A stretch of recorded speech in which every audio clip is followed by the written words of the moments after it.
خط الدفاع بقى أول لاعب لازم يبقى معاك في تشكيلتك والملكية بتاعته واصلة لحد 33% وبسعر رخيص جدا، 4.5. وما بيلعبش باك كمان، ده بيلعب جناح طاير، فهو محطوط في مركز الباك وب4.5.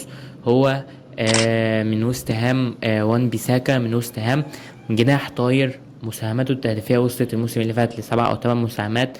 دايما جناح طاير ما بيلعبش باك، وكان من اكتر اللاعبين اللي كانوا بيقطعوا كور بيعملوا نقط دفاعية الموسم اللي فات. فبعد القانون الجديد النقط الدفاعية ليها نقط فانتازي، فده برضو هيبقى اضافة لون بيساكا، فدي افضل خيار واللاعب اللي المفروض تجيبه. لك ان تتخيل 33% من اللي بيلعبوا فانتازي لازم يبقى معاك. وزي ما انا بقول لك انت لازم يبقى معاك لعيبه من اللعيبه الاكتر ملكيه، عشان احنا لسه في البدايه. فمثلا كله جاب نقط، نطلع كلها مع بعض، كله خيش فننزل كلنا مع بعض.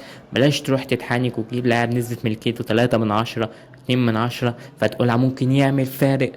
خلينا مركزين اكتر على اللعيبة الاكتر ملكية. واللاعب التاني هو فريم بونج من نادي ليفربول.